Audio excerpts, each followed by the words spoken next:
Welcome to Islamic Life Coach School Podcast. Apply tools that you learn in this podcast and your life will be unrecognizably successful. Now your host, Dr. Kamal Akhtar. Hello everyone. Peace and blessings be upon all of you. Today we are celebrating the 50th episode of this podcast. Alhamdulillah. So excited and super thrilled with how this podcast has been received. I have a special gift for you today. This concept that I'm about to give you today completely changed my life, and I'm sure it will do the same for you. Today we're going to talk about a different definition of self-love, which is radical self-love. This self-love goes above and beyond a mani and pedi or a bubble bath. Big part of breaking old trauma and chronic stress patterns is self-reflection. If you don't look inside, then you never find out that the voice of the nafs is what's causing all the problems. And when I ask my clients to engage in understanding their thoughts and to really write out what their brain is thinking, they go into immediate resistance. Human beings create all of their results from their thoughts, and the resistance is stemming from discovering some really raw, painful thoughts.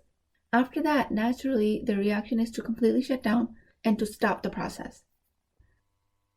So if you've tried to self-coach through my podcast and you can't seem to make any progress, or you can't even get yourself to sit down to write down your thoughts, then chances are you are in judgment or shame for yourself. This judgment and shame comes in the way of radical self-love. Let's explore what I mean about that. As always, the basics are that circumstances prompt thoughts that create feelings that then create actions and that lead to results. I'm going to give you very common formulas or models that usually come into light for my clients when they are in coaching sessions with me. Most common clean models look something like this. Circumstance, board meeting, thought, I'm not qualified enough to be at the executive's meeting. Feeling, self-conscious. Action, don't take action to create any confidence. Don't ask to be at the meeting. Don't take any steps to gain more qualifications. Result, remain unqualified. The result always proves the thought correct. Circumstance, kids' school, thought, packing healthy lunch is a waste of time. They don't eat it anyways. Feeling, defeated. Action, don't pack healthy lunch. Every time kids reject vegetables, gather more evidence that they don't eat healthy. Continue to buy packaged foods. Result, packing healthy lunch remains a waste of time. Circumstance, work, house, kids, studies. Thought, I have so much to do. Feeling, overwhelmed.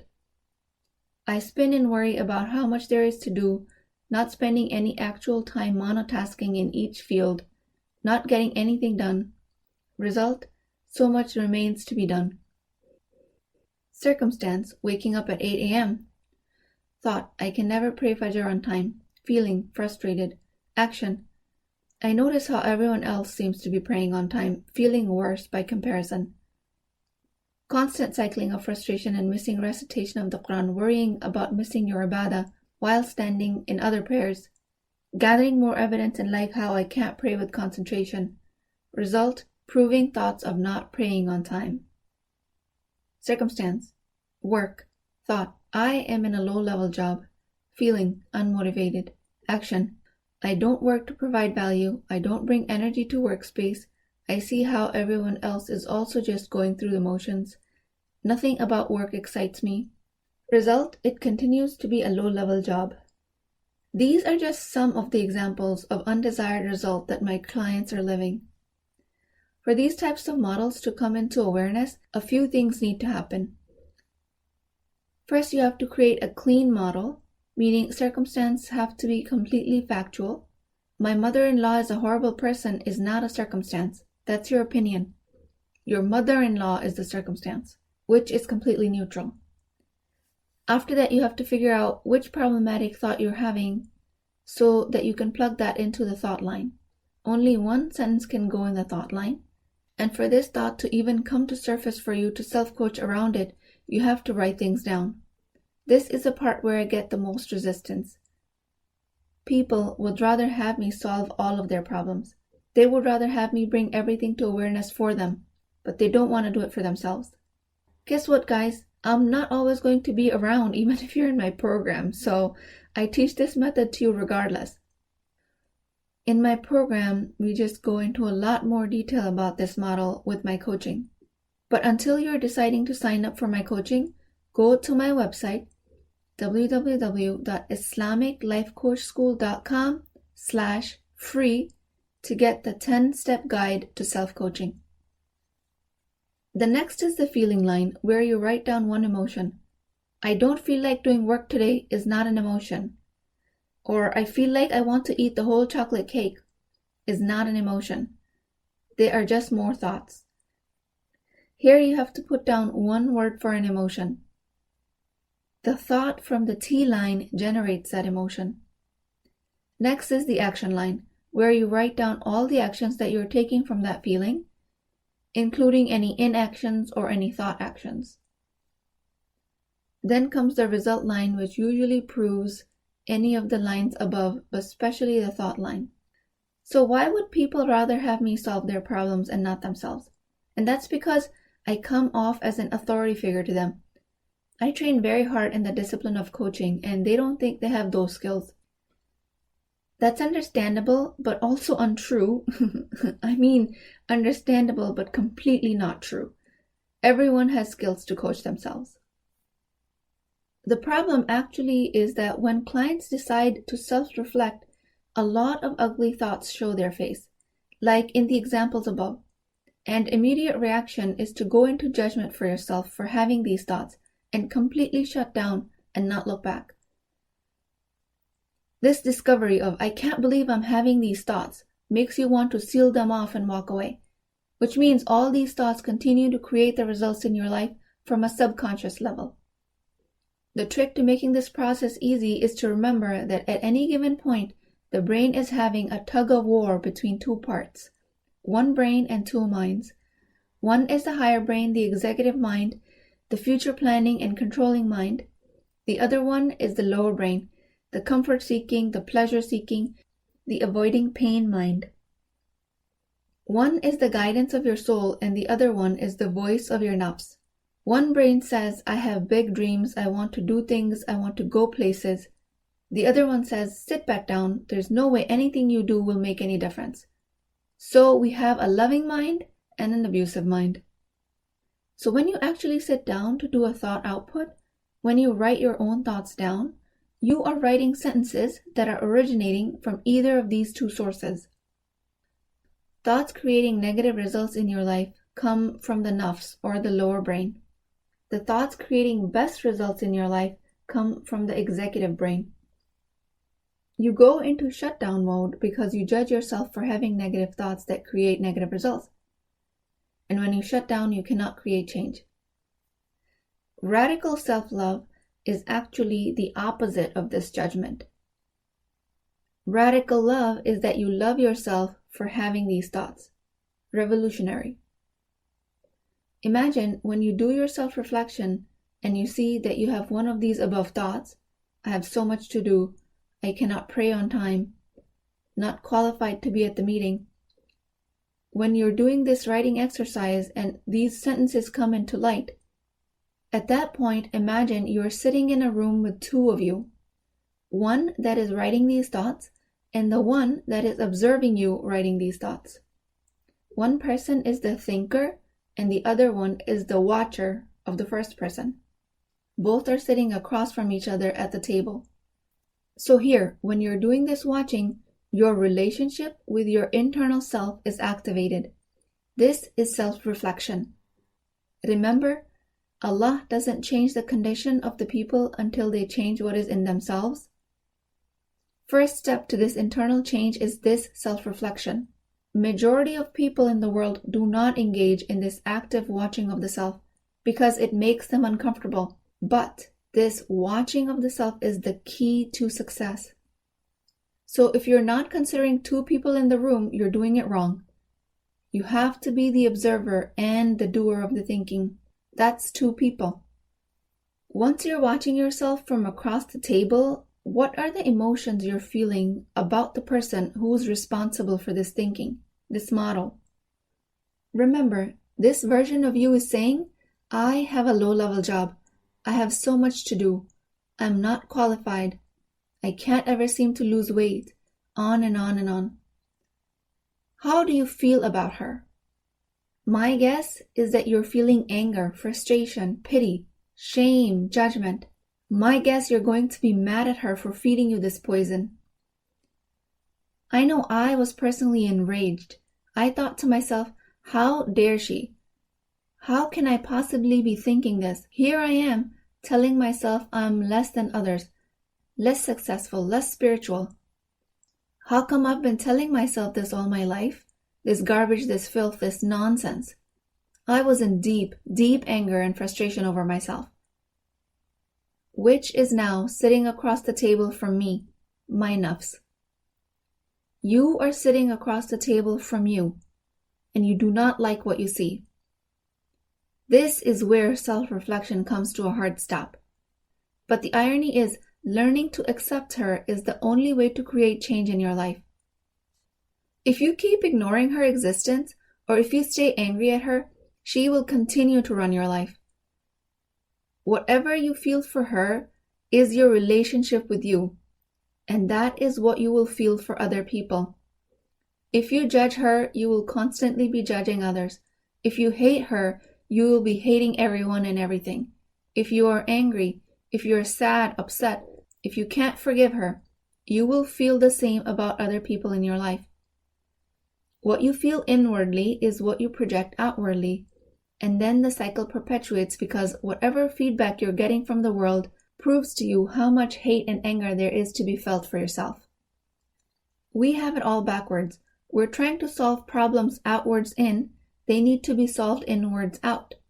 We spend our entire lives trying to fix other people, other things, just so we can fix how we feel. This is like trying to look for the keys that you dropped inside a dark room and then walking outside in the brightness to go looking for them. You'll never find them there. You have to bring the light inside. Key to how you feel better is inside of you. It lies with your relationship with the person sitting at the table. This person sitting at the table doing the thinking, she's been telling you, I'm not good at math, I can never be wealthy, I'm nervous going to new places because I can't find directions, I can't succeed in politics, I'm an introvert, success is for extroverts. I'm a horrible person for not being able to lower my gaze. I will not do good at this interview.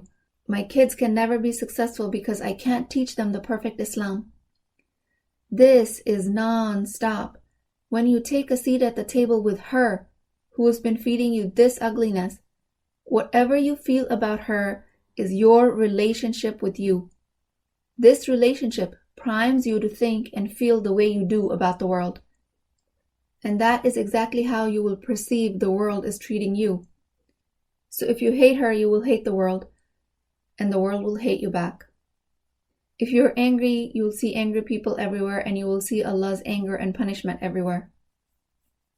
But if you love her, oh boy, if you love her, you will receive love from everywhere, and you will see Allah's love for you. If you respect her, you will respect the world, and the world will respect you. So this self-reflection is not to change her, because there is nothing wrong with her. It is to notice her and to love her. She doesn't need to be changed. She is you, and you are her, and you are 100% worthy, infinitely loved by Allah subhanahu wa ta'ala. He had no need of you, but yet you are here, created. That is proof of His love for you. This person at the table only responds to acceptance, respect, and love. If you try to change her, she will get angrier and bigger. If you're having a hard time accepting her, if you're resisting loving her and saying, yeah, but she should just get out of here, she shouldn't exist, I will tell you she is here to stay, because this is the design of Allah. Come to an understanding, if the nafs wasn't there, you'd be an angel, never disobeying, never struggling.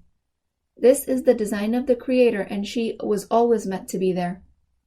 This was so you could overcome the obstacles she places and rise above them. You have to be better than her. Not only accept her, but to love her. This is radical self-love. You will not find this definition on Google because this design is specifically for you, so you can thrive. You can never rise above her if you're constantly badgering her. People tell me, but I can't believe I'm thinking this. I need to fix this. Well, why can't you believe it? Of course you're thinking all of this. This is how it is supposed to be. This is how you're programmed. And this programming gives you a special place among all of the rest of the creations of Allah. The world has us believing that we're defective for having this type of thinking. This is mostly so they can sell us things that make us feel better, make us more worthy, less shameful. Islam says your worthiness is always intact, always 100%. And the only thing that separates humans in ranks in front of Allah subhanahu wa ta'ala is taqwa. And you cannot raise your God consciousness, your taqwa, until you stop fighting your nafs. All humans are created with this design. Just learn to respect your nafs and you will be liberated from it. So this is not a defect. There's nothing wrong with you. It makes you stronger.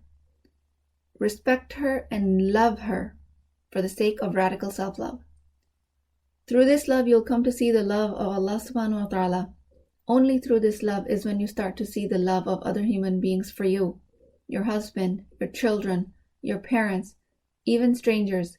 You start to see unconditional love because you love yourself unconditionally. You will see love all around you, even for people that abused you. Yes, you heard me correctly. If you love her, you will see love in people, even if they abused you.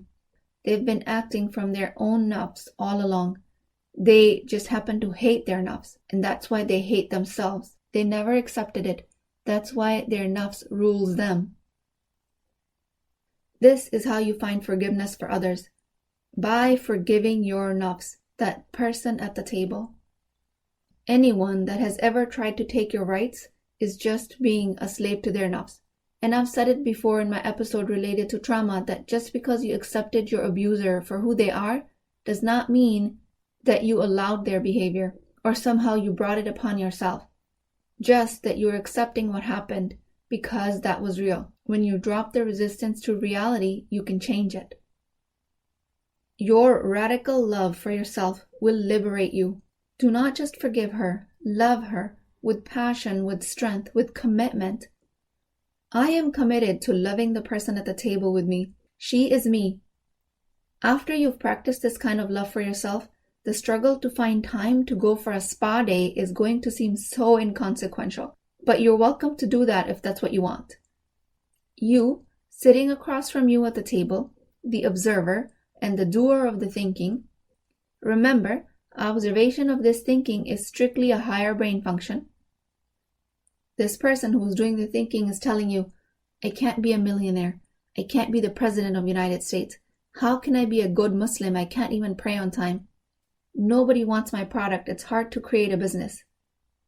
This self of yours will stay unconscious if you don't shed the light of active reflection. And the best practice I suggest is that you give her a name. Tell her that it's okay for feeding you this nonsense all of your life and that you love her. I have a name for my lower brain, by the way. I call her Wubby. I don't know if I told you guys this. Her name is Wubby and I love her. She goes everywhere with me.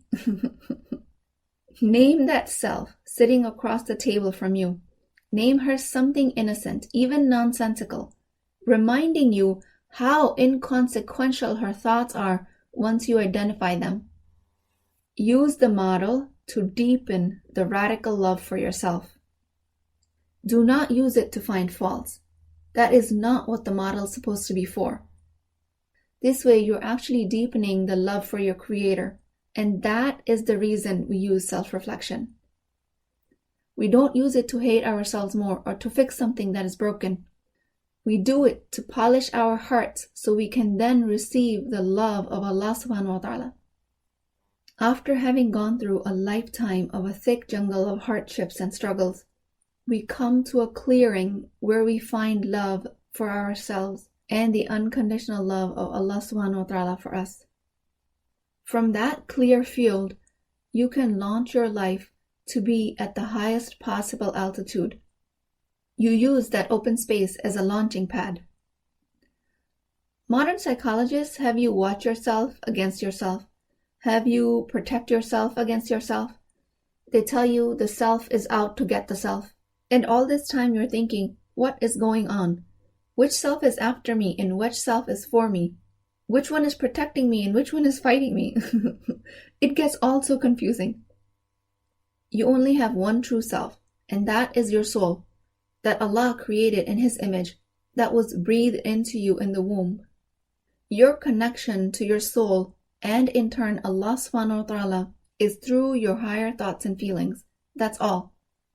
There's also another entity that happens to be there, that is the nafs, that was put for you to strive against.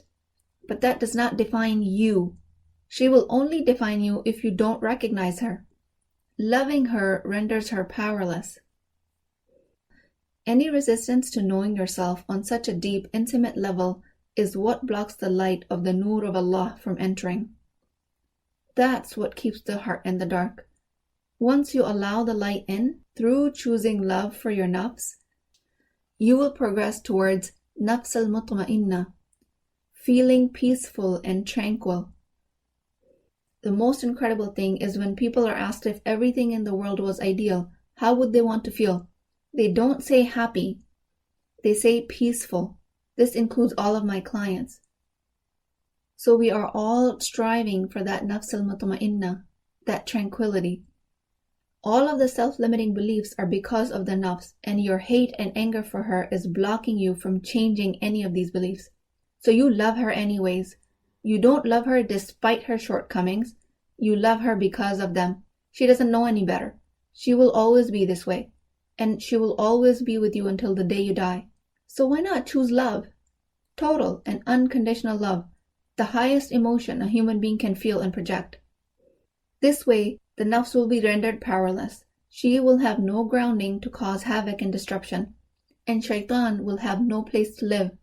And all of a sudden, automatically, your negative experiences will shrink. That rumination of why this doesn't happen to me, that questioning of your circumstances of why do things have to be like this for me? Why am I born in an immigrant family?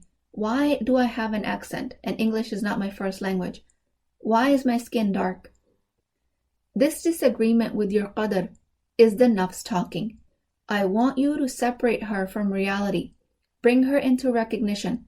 Accept her as herself and love her. There is no force in the world that can abuse you after that.